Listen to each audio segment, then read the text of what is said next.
आज हम ऐसे टॉपिक पर बात करने जा रहे हैं जो सामान्य सभी परीक्षाओं में पूछा जाता है और अगर आपने ये संपूर्ण टॉपिक कर लिया तो 1 नंबर आपका पक्का है हर परीक्षा के लिए। ठीक है, ये चाहे KVS, NVS, DSSB, net, assistant professor, जिसमें हिंदी साहित्य पूछा जाता है तो ये टॉपिक आता ही आता है। अगर आप गवर्नमेंट जॉब चाहते हैं तो ये टॉपिक अवश्य करें। हिंदी साहित्य से आप टीचर बनना चाहते हैं तो नमस्कार दोस्तों, स्वागत करती हूँ आपका सक्सेस इन हिंदी एकेडमी। तो ये वीडियो शुरू से लेकर अंत तक अवश्य देखें। मैंने एक भाग इसका डाल दिया है, ये अपना दूसरा भाग है। ठीक है, तो यहाँ तक हमने कल कर लिया था। जिसने वो वीडियो नहीं देखी है, ये देखने के बाद वो देख लेना, आपको काफ़ी फ़ायदा मिलेगा हर परीक्षा के लिए। तो देखिए, भवानी प्रसाद मिश्र, टॉपिक का नाम है कवियों या लेखकों के उपनाम और उनकी उपाधियाँ। ठीक है, तो भवानी प्रसाद मिश्र का क्या है, ये मूल नाम है, इधर वाले नाम है मूल नाम है और इधर वाले हैं उनकी उपाधियाँ और उनके उपनाम। ठीक है, तो ये भवानी प्रसाद मिश्र, इनका क्या है, मूल नाम है। कविता का गांधी, सहजता का कवि बाल मोहन, ये क्या है, इनके उपनाम और इनकी उपाधियाँ है। कविता का गांधी, सहजता का कवि बाल मोहन। अब थोड़ी बहुत हम ट्रिक का सहारा लेंगे, लॉजिक का सहारा लेंगे। बहुत सारे अभ्यर्थी हैं जो वैसे ही तैयारी कर लेते हैं, तो वैसे याद कर लें। मैं दोनों को साथ लेकर चलूँगी। ठीक है, थोड़ा सा गला ख़राब है तो सपोर्ट करेंगे। अगर फिर भी कुछ समझ में नहीं आता है तो कमेंट बॉक्स में अवश्य पूछ लेना। ठीक है, आप देखो, सहजता, जब भवानी माता शेरावाली को भवानी कहते हैं, जो भवानी का प्रसाद खा लेता है, यानी भवानी में अगर आस्था रखता है, उसका प्रसाद करता है, तो उसकी वाणी में, उसके व्यवहार में वैसे ही सहजता आ जाती है, तो उसे सहजता का कवि कह सकते हैं। बाल मोहन, अब क्या है, बालक जो मोहन था वो भी बड़ा सहज था। मोहन मतलब श्री कृष्ण जी। कविता का गांधी, और गांधी जी तो वैसे ही बड़े सहज थे। तो रामेश्वर शुक्ल, तो ये इनके नाम के साथ ही पूरा लगता है, रामेश्वर शुक्ल अंचल। अब अंचल होता है मतलब कि जो हमारे जो गांव देहात से जुड़ा हो, बड़ा ही सीधा साधा और जो अपनी निजी जिंदगी को बिल्कुल साधारण से जीता हो, तो रामेश्वर शुक्ल अंचल, यानी रामेश्वर है बिल्कुल, अंचल यानी एक साधारण अंचल, आंचलिक से जुड़ा हुआ है। शिव मंगल सिंह, तो इनके नाम के साथ सुमन भी लगा हुआ होता है। विभ्राट वासना के कवि। ठीक है, तो शिव मंगल सिंह सुमन, विभ्राट वासना के कवि। गजानन माधव, ये मुक्तिबोध इनके नाम के साथ पूरा जुड़ता है। भयानक खबरों का कवि। अब क्या है, मुक्तिबोध। अब जो मुक्तिबोध, जैसे हमारे जो है देहात में, आसपास में, शहरों में कहीं लगा लिए कि बड़ी ही मतलब भ्रष्टाचार है और भी बहुत सारी ऐसी हैं जो नेगेटिव, यानी जो नकारात्मक बातें फैल जाती हैं, तो वे बड़ी भयानक खबरें होती है। तो हम कहते हैं गजानन मतलब से जो गणपति भगवान, इन भयानक खबरों से मुक्ति दिलाओ। तो गजानन माधव मुक्तिबोध के उपनाम है। मुक्तिबोध भयानक खबरों का कवि। ठीक है, वासुदेव सिंह त्रिलोचन आप सभी जानते हैं, लोचन का मतलब होता है आँख और त्रि का मतलब 3 आँखों वाला, तो 3 आँखों वाला कौन है, शिव। तो वासुदेव त्रिलोचन, अवध का किसान, ये अवध इनका जो इनका देहाती एरिया था, यानी जिनका जन्म स्थली अवध थी, तो अवध का किसान इसे कहा जाता है। किन्वदंती पुरुष, ये कहने का मतलब किन्वदंती होते हैं जैसे हमारे जो आसपास में कुछ बहुत सारी ऐसी प्रचारित बातें होती है जो एक इंसान से दूसरे जैसे ऐसी बड़ी आग की तरह खबरें फैल जाती। तो किन्वदंती का पुरुष, त्रिलोचन, अवध का किसान, ये सारे वासुदेव के नाम हैं। आगे बढ़ते हैं। गिरजा कुमार माथुर, इंद्रियता का कवि।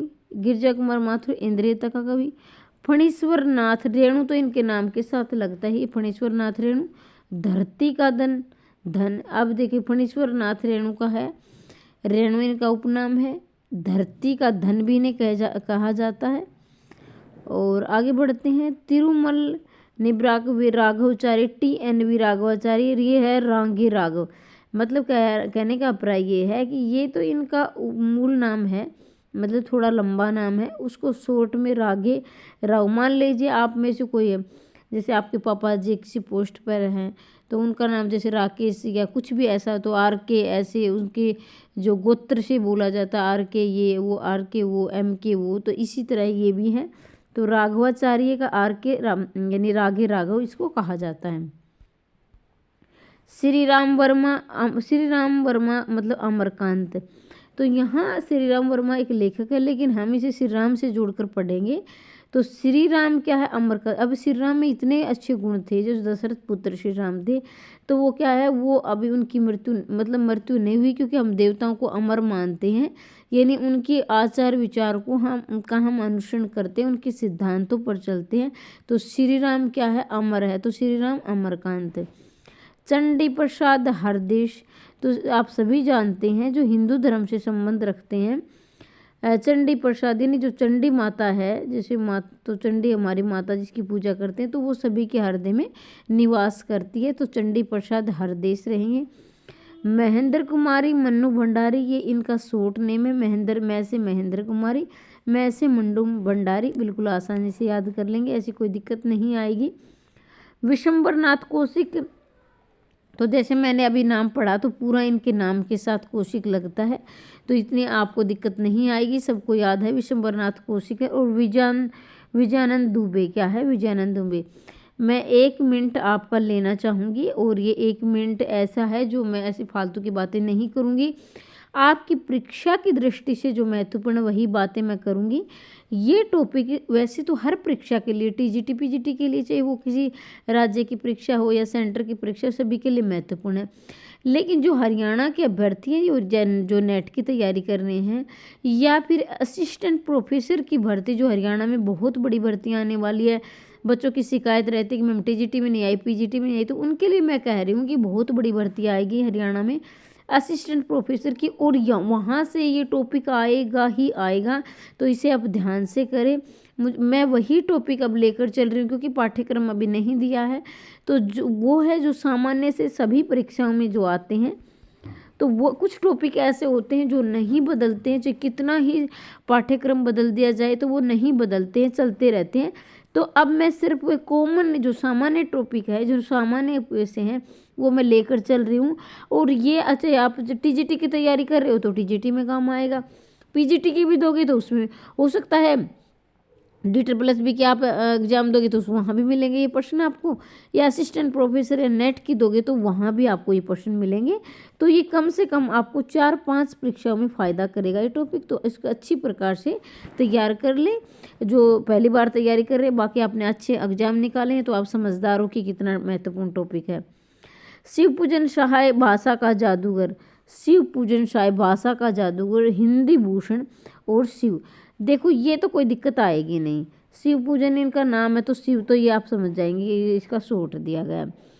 अब क्या है, शिव पूजन सहाय भाषा का जादूगर। देखो भाई, जैसे शिव पूजन, जो शिव की पूजा करते हम और आप भी करते हैं हमारी कामयाबी के लिए, तो भाषा का जादूगर जो देवताओं में श्रद्धा रखते हैं, जो आस्तिक विचारधाराओं के जो व्यक्ति होते हैं, तो उनमें भाषा का तो साधारणतः भाषा में जादूगर हो जाते हैं, नहीं, उनकी भाषाओं में कोमलता होती है, एक सहजता होती है, एक प्यार प्रेम होता है।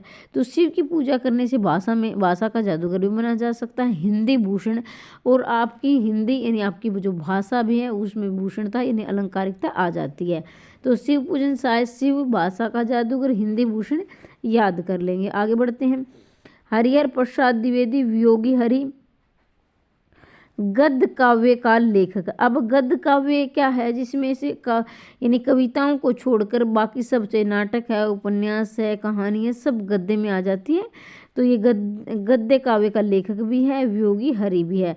तो हरि में आपको कोई दिक्कत नहीं आएगी, यहाँ भी हरि आ रहा है, यहाँ भी हरि आ रहा है, ठीक है। आगे बढ़ते हैं। बालकृष्ण शर्मा नवीन, ये पूरा ही नाम बोला जाता है, तो इसमें भी कोई दिक्कत नहीं। बालकृष्ण यानी जो बच्चा होता है, बाल यानी जो बच्चा होता है, यानी कृष्ण से लगा लीजिए कि जब उनका बचपन था तो बड़ा नवीन नवीन लगता था, भाई नई नई एक्टिविटी करता है बच्चा, नए नए क्रियाकलाप करता है। और हमारे जो परिवार के सदस्य, हमारे माँ बाप है, हमारे दादा दादी, बड़े खुश होते हैं ना, उनको हर क्रियाएँ उनकी नवीन नवीन लगती है। तो बालकृष्ण शर्मा नवीन।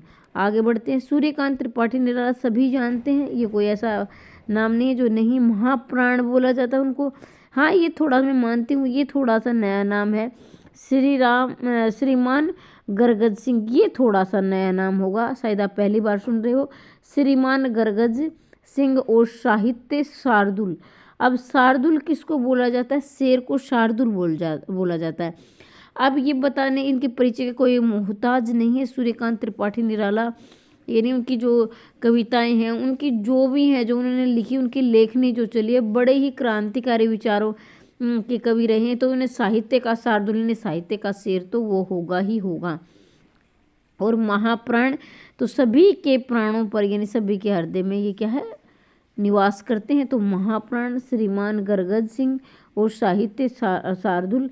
यहाँ आपको थोड़ा सा नया नाम लगेगा तो इसको आप याद कर लेंगे। आगे बढ़ते हैं, मोहनलाल महतो वियोगी हरि और अष्टावक्र। मोहनलाल महतो अष्टावक्र वियोगी हरि, तो इसे आप याद कर लेंगे। आगे बढ़ते हैं, सुमित्रानंदन पंत।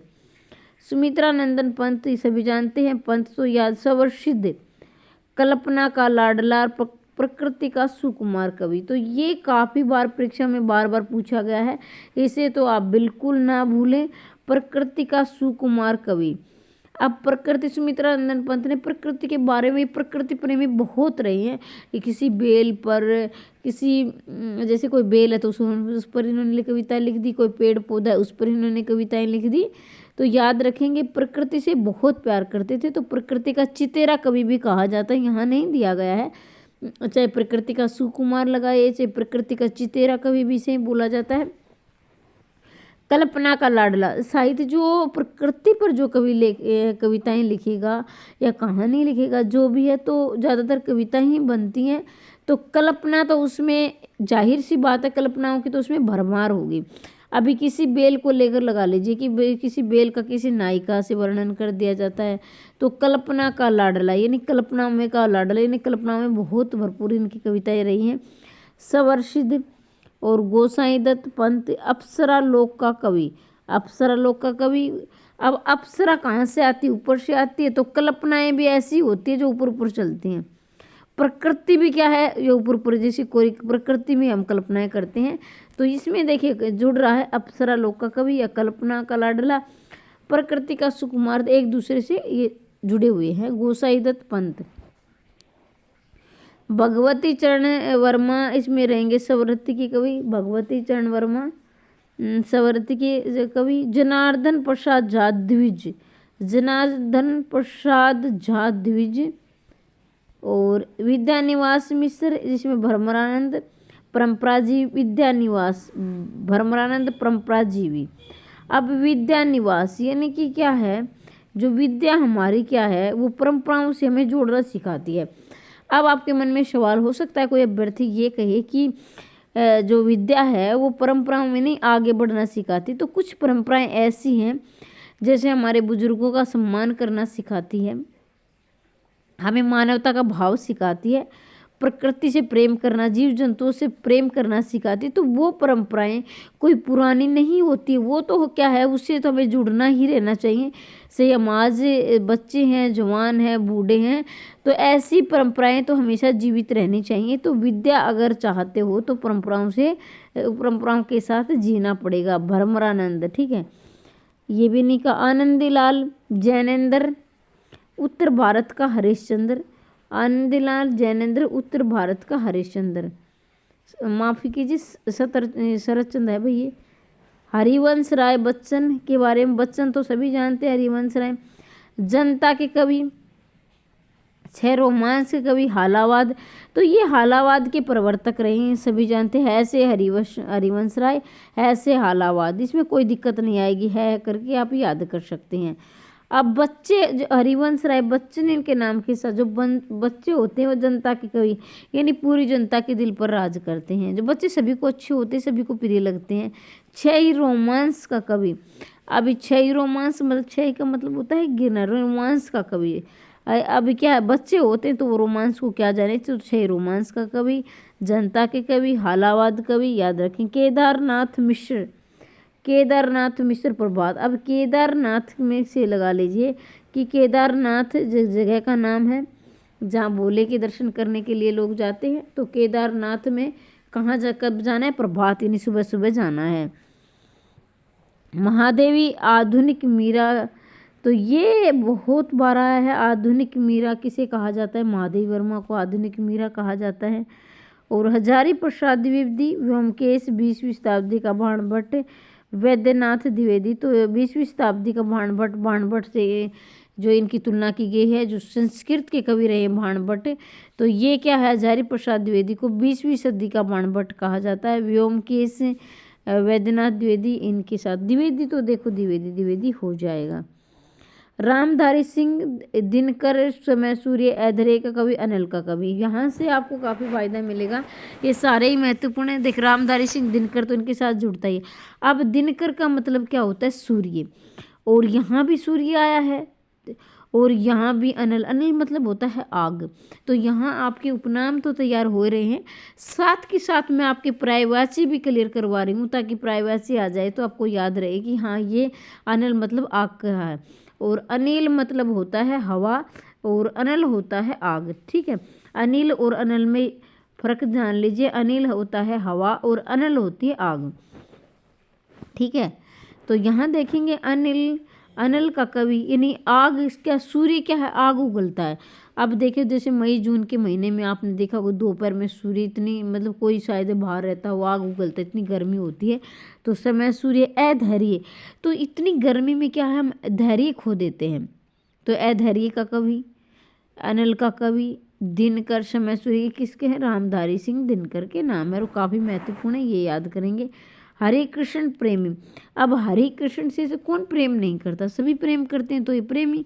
उपेंद्रनाथ अश्क, ये भी काफ़ी बार पूछा गया है। शिव प्रसाद रुद्र काशी के, तो देखो शिव प्रसाद क्या है? उनका बड़ा रुद्र रूप है।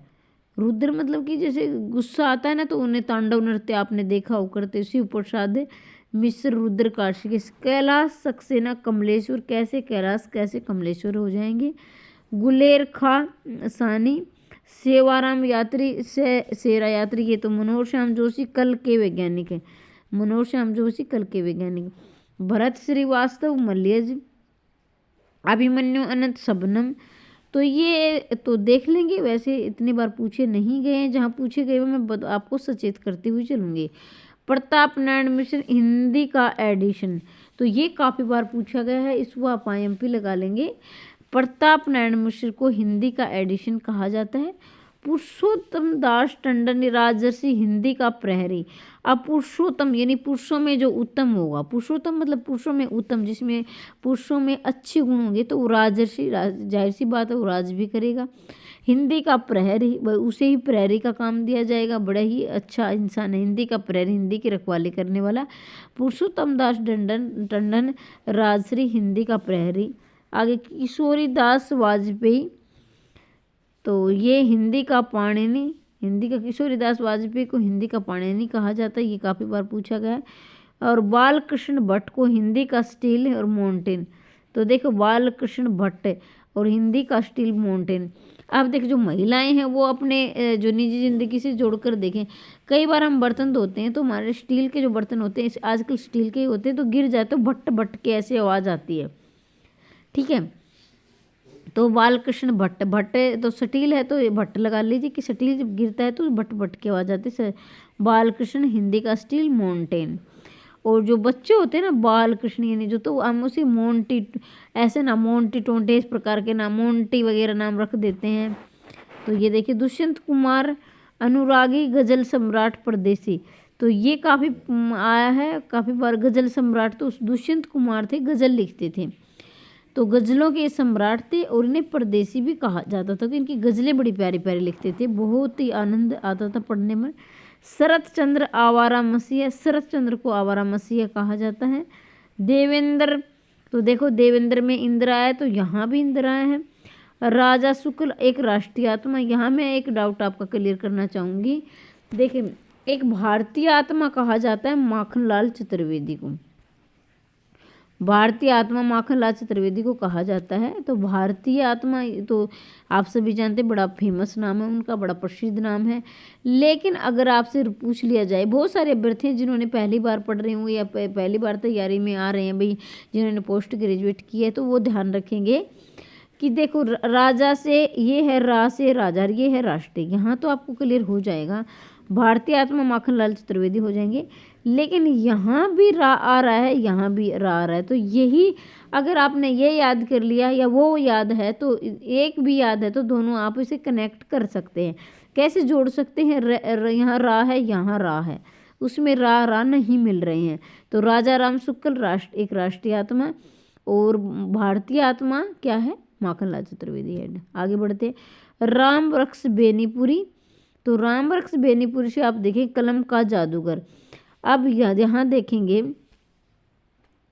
कलम का मजदूर कहा जाता है। मैं थोड़ा सा हिंट दूंगी आपको, इसलिए क्योंकि हो सकता है इधर उधर तो आपको मैडम ने गलत बता दिया। कलम का मजदूर कहा जाता है, किसको कहा जाता है? प्रेमचंद को कहा जाता है, क्योंकि उनकी जीवनी है मदन गोपाल ने, मैं से मजदूर, मैं से मदन गोपाल, मजदूर कलम का मजदूर मदन गोपाल ने जीवनी लिखी थी, किसकी? प्रेमचंद पर लिखी थी। और कलम का सिपाही लिखी थी किसने? अमृत राय ने, अपने पिता प्रेमचंद के लिए। तो कलम का मजदूर है, कलम का सिपाही है, दोनों जीवनी किसकी है? प्रेमचंद की है। लेकिन यहाँ ध्यान देंगे, क्योंकि आपको लग रहा है कि ये गलती से हो सकता है ऐसा प्रश्न आ जाए, तो आपको लगे नहीं गलती, प्रेमचंद तो पक्का मिलेगा। मैं 100% कह सकती हूँ प्रेमचंद आपको पक्का मिलेगा। और आपने नहीं पढ़ा है तो आप सोचोगे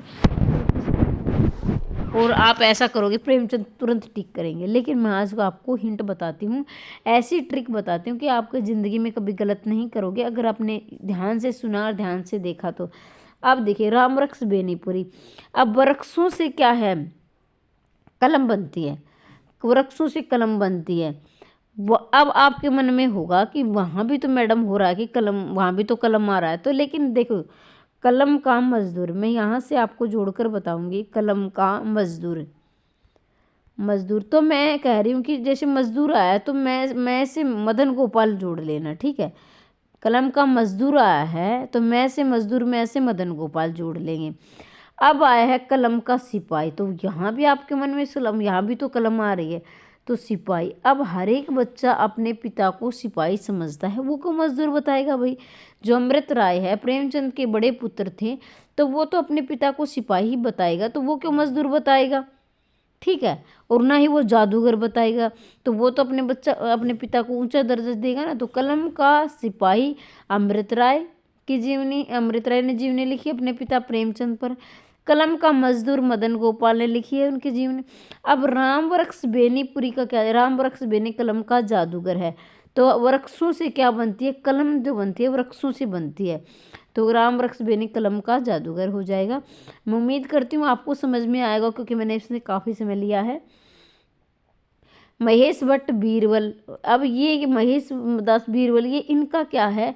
जैसे बी से बीरबल, बी से वर्मा याद कर लेंगे, लेकिन क्या है, ये इनका मूल नाम था, बीरबल नाम से ही वैसे प्रसिद्ध थे। आगे बढ़ते हैं। उदयनाथ कालिदास त्रिवेदी कबीराय, कालिदास त्रिवेदी और कैसे कबीराय याद हो जाएंगे। केदारनाथ केन का कवि। अब इसके पीछे भी एक कहानी, वहाँ मैं मानती हूँ मैं थोड़ा सा आपका समय ज़्यादा लेती हूँ, लेकिन मैं कहानियों के माध्यम से अभी ऐसे मानती हूँ कि आप अभ्यर्थी हैं, मेरे से ज़्यादा टैलेंटेड हैं, लेकिन ऐसा है कि जब छोटी मोटी कहानियों के माध्यम से हमें लंबे समय तक याद रहती तब मैं थोड़ा ज़्यादा समय लेती हूँ।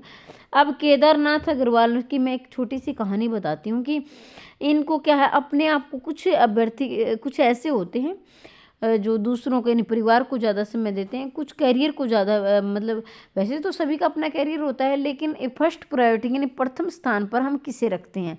केदारनाथ अग्रवाल की ये आदत थी कि ये क्या करते थे, ये अपने आप को ज़्यादा समय देते थे, तो घंटों सोचते थे, तो अपने आप को, मतलब ये कि अपने आप को अकेला रखते थे और समाज देश के बारे में सोचते थे।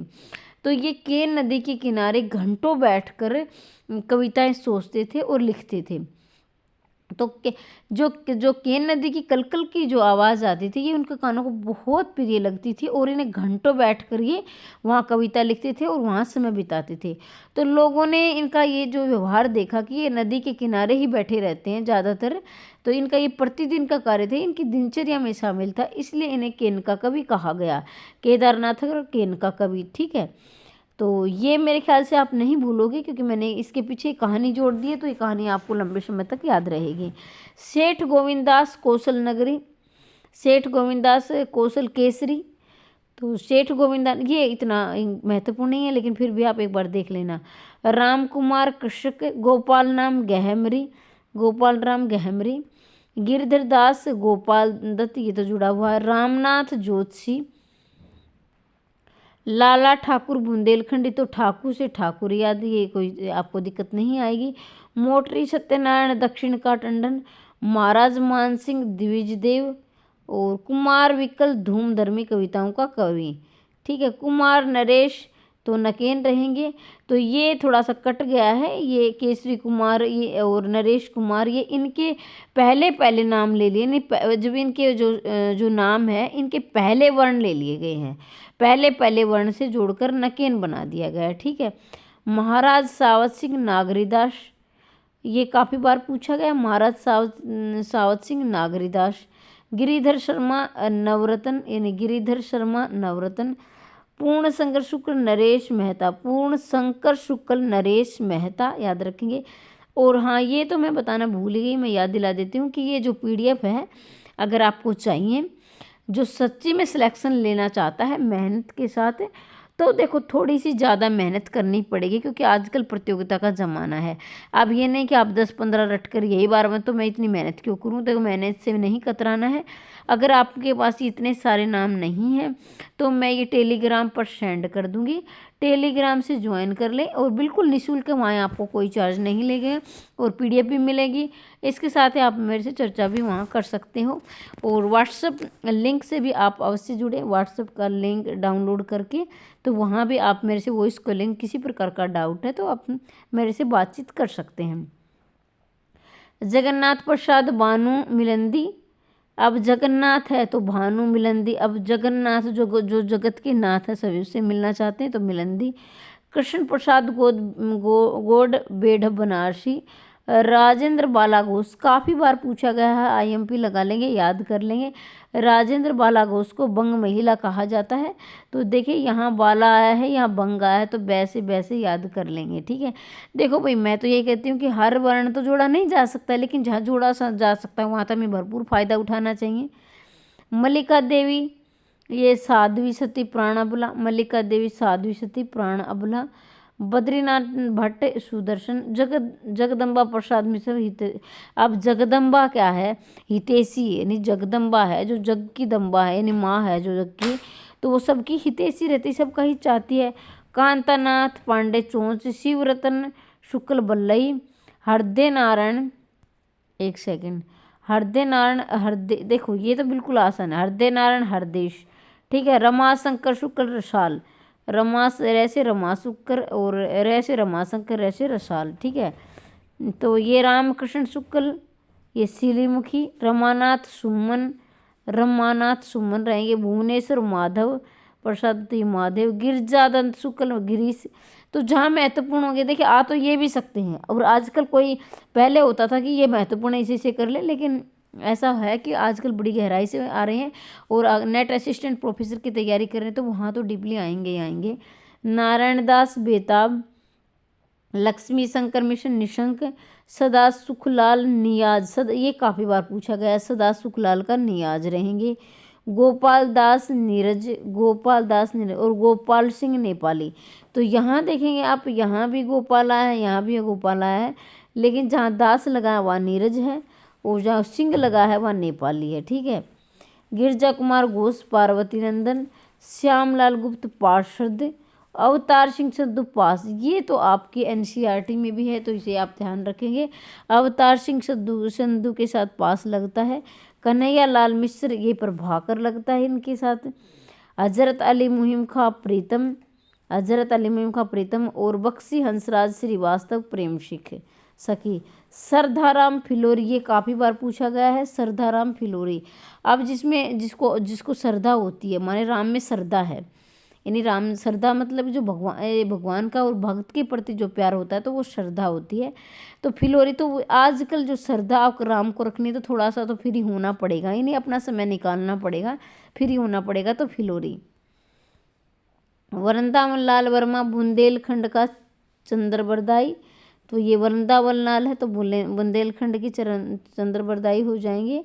लक्ष्मी सिंह बिष्ट बट्रोई, बिष्ट से बट्रोई हो जाएंगी, ऐसी कोई दिक्कत नहीं आएगी, थोड़ा सा जोड़कर पढ़ें। बुलाकी रामा, तो बुलाकी रामा से यहाँ देखो बुलाकिन का सोट बुल्ला साहब, श्याम सुंदर दास बाबू साहब। तो इससे पहले भी मैंने ये उपनाम की वीडियो करवा रखी है, जिसने नहीं देखी है देख लेना। किसी प्रकार का डाउट है कमेंट बॉक्स में अवश्य लिखना। फिर बोल रही हूँ, हर परीक्षा की दृष्टि से महत्वपूर्ण है, टीजीटी पीजीटी हो या नेट असिस्टेंट प्रोफेसर की हो।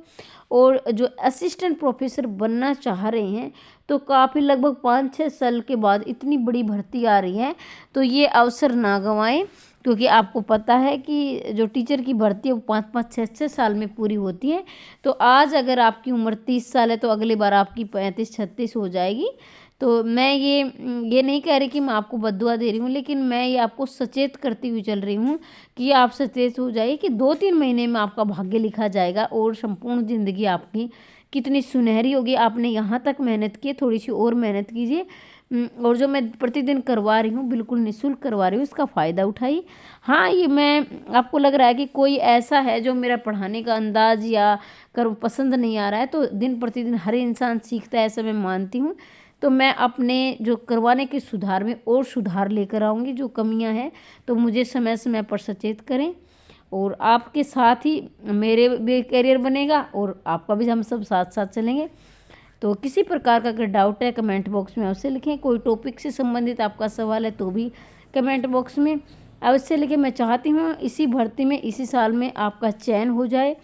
पढ़ते रहिए, आगे बढ़ते रहिए, दिन दोगुनी रात चौगुनी उन्नति करते रहिए। मिलते हैं अगले वीडियो में, तब तक के लिए जय हिंद, जय भारत।